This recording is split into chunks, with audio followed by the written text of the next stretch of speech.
Muchas son las cosas que han cambiado en el mundo con Internet y grandes son los beneficios que producen a sus usuarios. Internet hoy día es una realidad social que ha modificado, entre otras cosas, las relaciones personales y ha abierto las posibilidades a un mundo global a través de las redes sociales. Y cada vez son más los usuarios menores de edad. Hoy en Sin Distancias, en el programa de la UNED en Radio 3, nos ocupamos de los menores e Internet, de los retos que se plantean ante el uso de Internet y de las redes sociales por los menores. Les presento a los invitados que nos acompañan para hablar de ello. María de Sousa Baladas, que es User Support and Translation Manager de Twenty. Gracias y bienvenida a nuestro programa. Gracias. Silvia Barrera es inspectora de la UIT, la Unidad de Investigación Tecnológica de la Policía Nacional. Muchas gracias por estar aquí. A vosotros. Contamos también con un sociólogo, Kepa Paul Larrañaga, experto en TIC y Derechos de Infancia, codirector del curso Menores de Edad e Internet. Bienvenido. Muchas gracias, encantado de estar aquí. También nos acompaña el director del curso Menores de Edad e Internet de la UNED y profesor del Departamento de Derecho Eclesiástico del Estado, Salvador Pérez Álvarez. Bienvenido. Muchas gracias. Y nuestra última invitada es Leire Burguera, codirectora del curso y profesora del Departamento de Derecho Constitucional de la UNED. Bienvenida y gracias por acompañarnos. Muchísimas gracias. Internet. Las redes sociales son herramientas de uso cotidiano de la gran mayoría de los ciudadanos de todas las edades y cada vez más aumenta el número de usuarios jóvenes y menores de edad. ¿Cuál es la relación que tienen en este caso los menores con Internet? Podemos comenzar con la profesora Burguera. Pues en realidad es efectivamente así. Internet, las redes sociales en general, todo ello se ha convertido más que en un futuro, en retos de futuro, en el presente. Los menores están muy familiarizados, de hecho, como hemos comentado en muchas ocasiones, se comunican ya vía Internet, conectan y tienen ese espacio de privacidad que a veces es difícil entrar, sobre todo para aquellos que tratan de custodiar o de tutelar a estos menores y que de alguna manera nos están presentando una serie de retos muy interesantes, beneficios, como vamos a apuntar, pero también unas amenazas que también hay, ¿por qué no?, que destacar. Precisamente también tenemos aquí a una representante de una de las redes sociales o la red social española más importante y sobre todo la que utilizan los adolescentes, la mayoritaria, que es Twenty. ¿Cómo ve esa relación entre los menores y Twenty? Bueno, los menores utilizan las redes sociales como Twenty para tener su identidad, para hablar con sus amigos y la mayoría de ellos en realidad tienen un número de amigos bastante bajo. Porque se empiezan relacionando pues, con los amigos del colegio y demás. Lo importante es que desde muy pequeños aprendan medidas de seguridad y de privacidad. Y en ese sentido nosotros procuramos darles las herramientas porque Twenty es una red social muy privada, los perfiles son cerrados. También tenemos el concepto de contacto, que permite que un usuario, aparte de tener amigos, tenga contactos con los que solamente chatea sin compartir más información. Y también tenemos un centro de seguridad y de ayuda donde pueden consultar y pueden informarse, porque nos parece fundamental que empiecen a hacerlo desde muy pequeños. Son muchos entonces los beneficios que puede tener Internet, las redes sociales. Profesor Pérez. Bueno, yo mi opinión es que, como han dicho la compañera que me ha precedido la palabra y siguiendo la línea de lo que decía la profesora Burguera, yo es que personalmente considero que Internet es una realidad social, es una realidad del presente, y es un elemento, es un mecanismo que está contribuyendo muy positivamente y puede contribuir muy positivamente, o mejor dicho, un uso saludable y equilibrado de Internet al desarrollo de la personalidad del menor. E incluso que es un canal que permite, canaliza o le hace posible que el menor haga efectivos sus derechos establecidos en la Convención del Derecho del Niño, derecho a ser oído, derecho a participación en la vida política, cultural y social del país, herramientas que los que no hemos nacido en la era digital, en la era de la sociedad de la información, no teníamos las mismas posibilidades de acceso, canales de acceso que está posibilitando lo que es la participación activa en Internet, del menor en Internet y en redes sociales online. Y desde el punto de vista sociológico, ¿qué nos puede decir nuestro sociólogo Kepa Paul Larrañaga? Pues yo quería advertir al principio dos cosas. En primer punto, que tenemos que entender En que las sociedades cada vez son más complejas. No podemos comprender la interacción como la comprendíamos antes. La sociedad está modificándose y Internet es una revolución. Y es una revolución, como se comentaba ahora, es una revolución presente. Muchas veces pensamos, y aún seguimos hablando de eso, de las nuevas tecnologías. No tiene sentido. Las tecnologías no son nuevas. Ya llevamos un tiempo trabajando con las tecnologías. Entendemos qué es la tecnología. Y propiamente, bueno, pues hay una estancia temporal importante, que había un transcurso importante de desarrollo de esas tecnologías y la sociedad es permisible a ese tipo de tecnología y la tecnología es un canal abierto a través del cual se está reproduciendo esta revolución social y está llevando a que la sociedad, tal y como la entendida, bueno, pues se reconvierta en un tipo de sociedad diferenciada. Y tenemos que aprender a ser ciudadanos y habitantes de ese tipo de sociedad. No podemos quedarnos en los estados antiguos, ¿no? En ese sentido es algo muy peculiar el hecho de que existe y se habla mucho, lo de la brecha intergeneracional, ¿no? No es tanto la capacidad de uso tecnológico o la capacidad profesional de uso, porque los señores que tienen 40 años, a nivel profesional saben usar su ordenador, su red, porque tienen esa necesidad, ¿no? Sino meramente es una cuestión cultural. Los niños se culturizan de una forma determinada del uso y los que son más adultos no entienden esa forma cultural de uso. Ahí se está gestando y se está generando una brecha. Eso es lo que pasa muchas veces con los juegos virtuales, que a lo mejor uno que ya más mayor no entiende ni las condiciones ni la forma de hacerlo y sin embargo un niño se pone inmediatamente, sabe cómo ir avanzando en ese juego, ¿no? Porque el juego ya no es un juego en el cual yo tengo una mecánica de juego con alguien que tengo ante mí, sino el juego es interacción. Tenemos que entender que el juego ya es comunicación. Los niños se comunican jugando. Y el juego propiamente es parte esencial de la experiencia y de la vitalidad del niño. O sea, tiene que aprender a jugar. Evidentemente ahora los parámetros del juego son diferentes y estamos dentro de un modelo de juego más videojuego, ¿no? Esto, en esencia, yo no lo veo negativo, yo lo veo positivo. Pero de todas maneras muchas veces salen cosas negativas en la prensa, en los medios de comunicación, en la televisión, en donde se habla de acosos, amenazas. Bueno, antes hablaban que Internet tiene beneficios y también algunas amenazas. Y ya que se encuentra aquí Silvia Barrera con nosotros, pues nos puede hablar de ello también. Siempre hablando de peligros y amenazas, siempre del lado negativo, ¿no? No es el lado negativo en sí, es, digamos, la consecuencia. Y no a veces de un mal uso, sino de una falta de prevención y de conocimiento del uso de la red. Y yo lo insisto y lo veo en mi práctica policial, ya no solo con menores, con adultos también, que no solo hay que aprender a utilizar la tecnología, sino también a saber los peligros que entraña. Ahí es el problema. Y muchas veces la conducta delictiva o el delito en sí viene generado por esa confianza en las tecnologías y esa falta de prevención, en este caso del menor. Aprendemos a usar un perfil social, una red social o un juego sin saber los peligros que entraña, quién puede estar al otro lado de la red.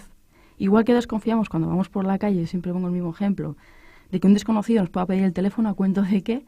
Porque cuando nos piden el teléfono o ciertos datos personales a través de la red, sí los damos. Hay que tener mucho cuidado porque no solo somos víctimas de lo que vemos en Internet, es que somos los primeros responsables de la información que facilitamos a través de la red. Entonces, nadie va a acceder a nosotros si no ponemos nosotros primero los medios para ello, si no ofrecemos y publicamos una información en relación a nuestras vidas, a nuestras vivencias o a nuestros hábitos diarios. Ahí es cuando abrimos la puerta al exterior, al mundo exterior. Y ahí es cuando tienen que tomar conciencia los menores de que en el momento que abrimos la puerta a nuestra casa se puede meter cualquiera. Ese es el problema. Entonces, como no somos conscientes, no somos víctimas. También somos responsables de nuestros actos, los primeros responsables. Y si dejamos la puerta abierta a nuestras casas, como lo podemos hacer en la vida real, porque Internet también es la vida real, vamos a decir, el mundo físico, pues que se puede meter cualquiera, en nuestra casa también lo pueden hacer a través de Internet. Es curioso porque ya no solo es determinante la información que colgamos en los perfiles o en las redes sociales, sino que es que ya muchas de las aplicaciones en Internet a las que uno se suscribe utilizan los datos que tú aportas en las redes sociales, en los perfiles sociales, e importan esos datos para rellenar automáticamente, importar esos datos a las cuentas de nuevas aplicaciones que tú pretendas crear. Entonces, si tú tienes una información de la cual tú publicaste cierta información que ya ni recuerdas lo que tienes publicado, esa aplicación que tú estás contratando de nuevas en la actualidad está importando esa información que tú ya tenías publicada, que en muchos casos ni siquiera eres consciente o recuerdas que está en la línea o está en red. Quería decir respecto de eso, y creo que que a mí no tiene sentido. Una de las cuestiones principales es que tenemos que entender que Internet no es una realidad aparte de lo que es la realidad que nosotros vivenciamos. Y tenemos que entender que hay una continuidad en la línea de realidad. Estar en la realidad online como algo que es irreal puede llevar a cometer errores, y errores importantes. Pero aparte, también tenemos que ser conscientes que el error es una forma de aprender. Estamos experimentando con las redes sociales desde hace ya un tiempo, pero bueno, es un tiempo muy extenso. Desde ese punto de vista, estamos en proceso de aprendizaje. Y este proceso de aprendizaje nos lleva a tener una tolerancia hacia el propio uso de los niños, de los adolescentes, y que siempre se redunda muchas veces en los niños y adolescentes, pero los primeros que cometen errores son los adultos. Desde ese punto de vista, creo que tenemos que entenderlo también en esa medida, ¿no? En qué medida tiene, y de esa medida en cómo podemos pues superar una serie de retos, que la palabra no son problemas, la palabra son retos, ¿no?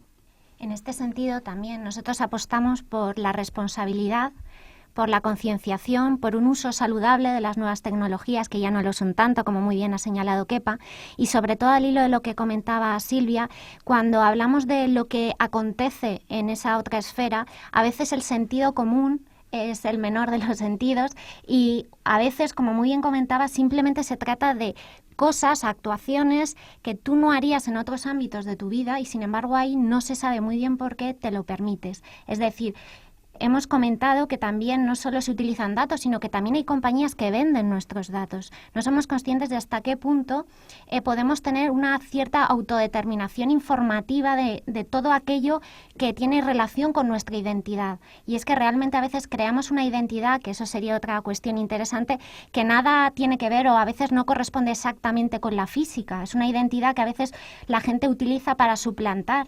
Y en ese sentido también conectamos con lo que comentaba Silvia de las amenazas, las invitaciones, es decir, una serie de cuestiones que evidentemente evidencian el lado negativo de las nuevas tecnologías, en general de Internet. Pero como muy bien comentaba también María, hay precauciones, se están tomando medidas, pero ¿en qué medida también a su vez somos conscientes de ellas y las utilizamos? Tenemos herramientas, ¿por qué no hacerlo? Y eso también genera un debate, si hasta qué punto uno es responsable de ese uso de las redes sociales y en general de Internet. A colación de lo que tú comentabas, Leire, creo que es importante reseñar que bueno, pues que a lo largo del desarrollo que tiene el uso del propio Internet, y más desde el principio del siglo XXI, tenemos que entender que no solo es una cuestión relacionada desde el punto de vista del uso, sino que en que si realmente hemos descubierto que hay una necesidad de generar un curso que diga cosas diferentes respecto a lo que ahora se dice, y de mi propia experiencia, es que el discurso que se entendía como protección no es un discurso operativo, porque realmente no está llevando a las fórmulas correctas de solución de los retos. Creemos que el discurso debe ir más por el lado de la promoción y empezar a entender que el niño es competente. El niño no es un ser tan incompetente. Y de ese punto de vista, creer que la forma de entender esa competencia está muy relacionada con la propia responsabilidad del uso. Por eso, una de las claves principales en que diferencia nuestro curso de otro tipo de propuestas es que queremos entender cuál es el proceso de autodeterminación del propio usuario. El usuario no puede estar en formato de uso, entender que la industria determinada de Internet es la culpable de algo, sino que el propio usuario es el que maneja la información, el que maneja sus datos, y de ese punto de vista tienen que entender qué significa eso, pero qué significa utilizar ese tipo de datos y dar ese tipo de información a través de una realidad que es una pantalla. Y eso, perdón, ¿un menor tiene conciencia de eso? Es que lo que ocurre es que la conciencia, muchas veces estamos con las cuestiones relacionadas con la edad. ¿A partir de qué edad es la determinada para poder usar las redes sociales? ¿O a partir de qué edad es la necesaria para hacer cosas determinadas? La conciencia, nuestro aprendizaje, no viene dado por una edad determinada. No hay una edad privilegiada que da una conciencia, sino es la propia experimentación, la vivencia humana, la que nos hace aprender. Al hilo de lo que comentaba, por ejemplo, María sí que tiene datos, efectivamente, de cómo muchos padres, por ejemplo, no son conscientes de hasta qué punto tiene retos el uso de Twenty, por ejemplo, ¿no, María? Sí, es cierto, porque muchas veces los padres a lo mejor no se interesan o no investigan sobre qué es lo que hacen sus hijos o cómo usan ellos la red hasta que se encuentran con un problema. Por eso es muy importante la formación también de los padres, no solo de los usuarios, para que estén preparados y para que acompañen a los hijos en el uso. Nosotros, por ejemplo, damos charlas en colegios no solo a niños, sino también a padres. Y muchas veces los profesores nos dicen, menos mal que nos habéis contado un poco de qué va esto, porque yo no tenía ni idea. Entonces, es importante también que los educadores tengan esa formación, y en realidad esto es una responsabilidad compartida. Es responsabilidad de la industria que ofrece el servicio, las condiciones de uso, la privacidad, del usuario, porque al final es el que aporta sus datos, de los padres, que son responsables de los niños hasta que son adultos, y de los educadores, porque también es su papel. Y también el Estado y la legislación es importante. Y cuando dais esas charlas, ¿qué aspectos, qué puntos son los importantes que tratáis con ellos? Pues, por una parte, la privacidad, qué cosas se pueden compartir, qué cosas no debemos compartir. Ellos también tienen que dar ejemplo, los padres, porque muchas veces los padres también comparten información que no deben compartir. También el tema de la seguridad, porque yo puedo tener mucho cuidado con las fotos que subo, pero si no tengo un conocimiento técnico mínimo, a mí me puede entrar un troyano y me pueden robar datos, pues hasta bancarios, porque yo estoy hablando de una red social, pero también la mayoría de nosotros hoy en día hacemos transferencias por Internet y usamos datos muy, muy importantes y muy privados. Entonces, es una mezcla entre privacidad, seguridad y, ante todo, mucha concienciación. Sí, profesor Pérez. Sí, porque yo quería hacer una matización en relación con lo que se está hablando de lo que es la conciencia, tal vez también de formación profesional, derecho a la libertad de conciencia, que es la materia en la que yo enseño en la UNED. La conciencia de los menores comienza a desarrollarse prácticamente desde que nacen. De hecho, nos hace gracia comentarios de niños de 3-4 años cuando hacen un uso inadecuado del lenguaje, que lo han aprendido en casa, porque están escuchando continuamente. Los menores son sujetos dependientes de sus padres y educadores, como bien decía María. No se trata tanto de centralizar tanto el discurso en la mala conciencia que genera Internet, sino es que la conciencia es una cuestión. Internet es un mecanismo más. Le llaman también el tercer entorno alternativo, que forma parte de una realidad analógica y realidad virtual. Los padres tienen que ser conscientes y tienen que concienciar sobre todos los aspectos que conforman el libre desarrollo de la personalidad del menor, que es una etapa más un ciclo vital, los primeros años de desarrollo, que son fundamentales. Una concienciación, una labor de acompañamiento por parte de padres, educadores o todas las personas responsables del menor es una cuestión fundamental y no se puede determinar, aunque existen criterios jurídicos que tratan de limitar la edad o la capacidad legal para determinados actos. La ley, el derecho, en suma lo que hace es establecer unos mínimos, porque no hay un criterio máximo. La doctrina del Tribunal Constitucional en este caso está muy clara, es el suficiente uso de razón del menor.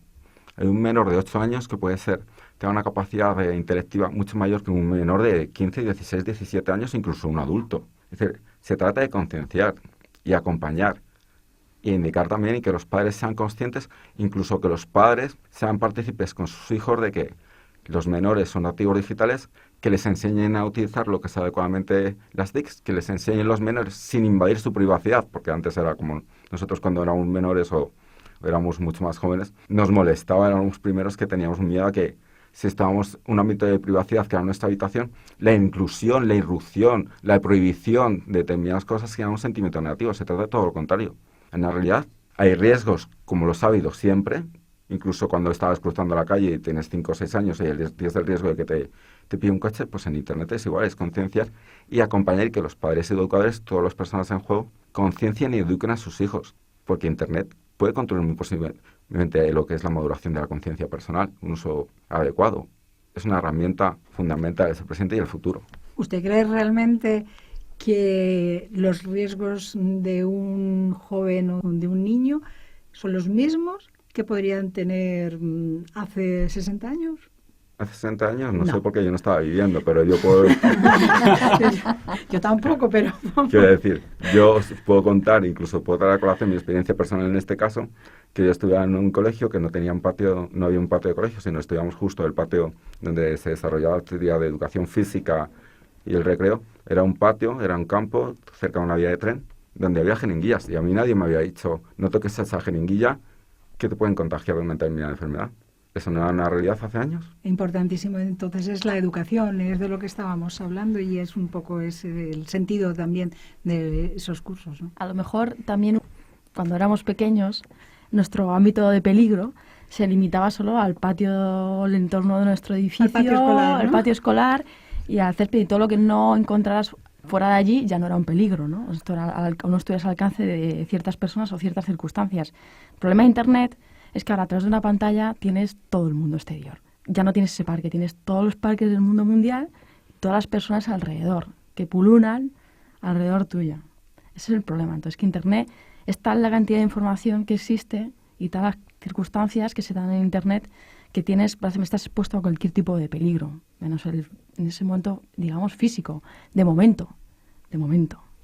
Entonces, digamos que la posibilidad de ser víctima de encontrar los peligros, yo creo, es un poco bastante mayor. El profesor parece que lo único que quiere ver son los beneficios de Internet, que evidentemente son muchísimos.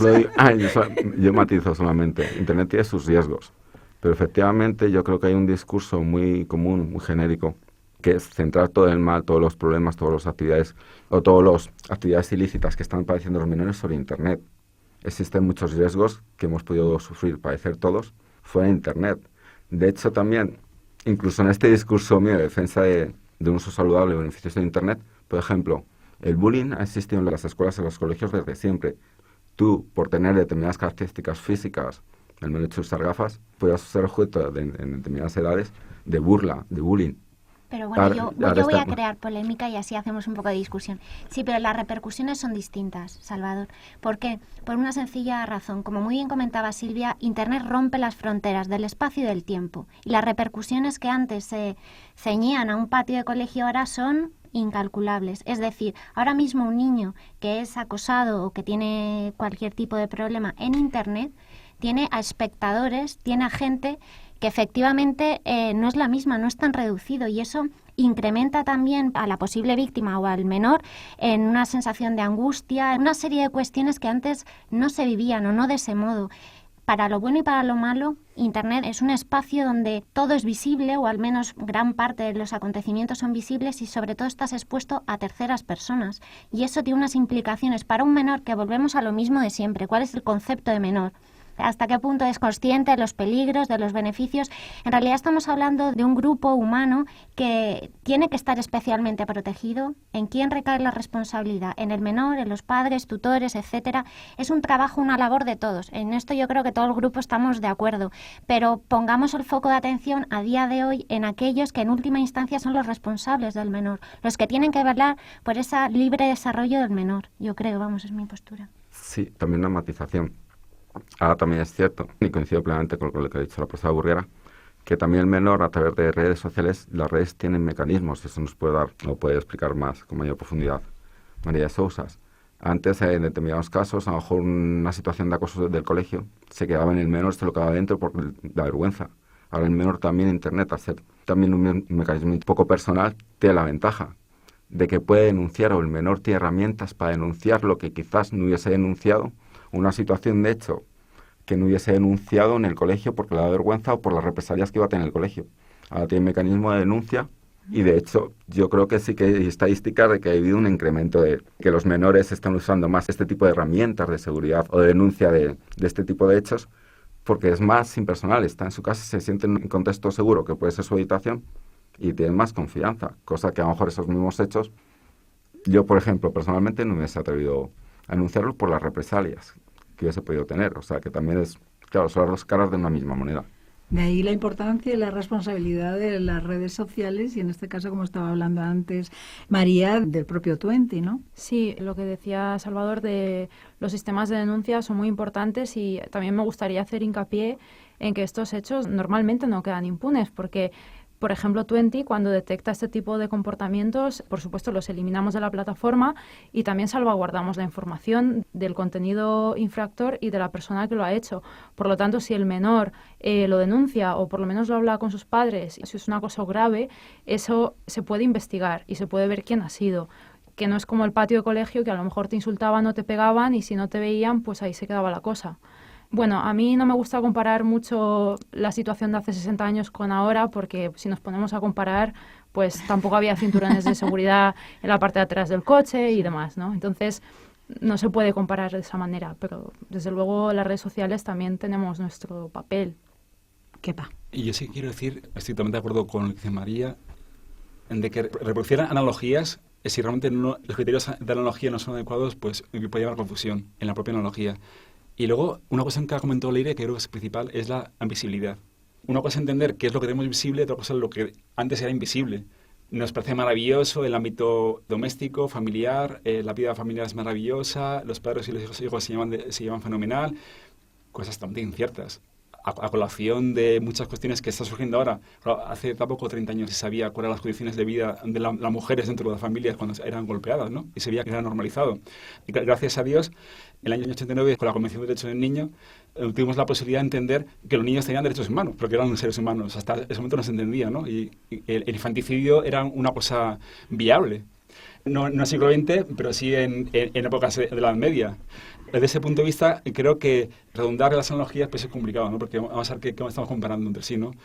Para mí Internet es una lupa gigante a través de la cual podemos observar la realidad. Y la estamos observando de manera diferente. Solo que antes no teníamos esta lente. Ahora la tenemos. Y como tenemos la lente y vemos con más claridad cosas que antes no se percibían, sí que nos da la sensación de que hay mucho más delito, de que hay mucha más sensación de seguridad. En cosa que es más bien perceptiva que otra cosa. Evidentemente en este país tenemos de una mala suerte en que las cosas se hacen a golpe de titulares. La gente lee los titulares y no lee los artículos, ¿no? Y yo creo que esto genera percepciones a veces inconexas con la realidad e incorrectas. El uso que se da de Internet por parte de los niños y adolescentes, y eso está dicho por los propios estudios, es un buen uso. O sea, se está dando un buen uso. Que existen casos puntuales, evidentemente, como antes en la vida offline, y aún sigue siendo vida offline, no todo es vida online, se dan delitos. Gracias a Dios, pues tenemos a grandes profesionales como Silvia que trabajan en este campo y nos están dando la posibilidad de que estemos protegidos, ¿no? Porque se decía, no, Silvia, vale, ahora hay supuestamente más delito, pero también tenemos otras mecánicas que la propia industria de Internet como Tonti está poniendo sobre la mesa, porque ellos día a día están trabajando en ese sentido. Vale, existen más posibilidades, pero también hay una contraprestación, es decir, otra cosa que contrarresta también eso.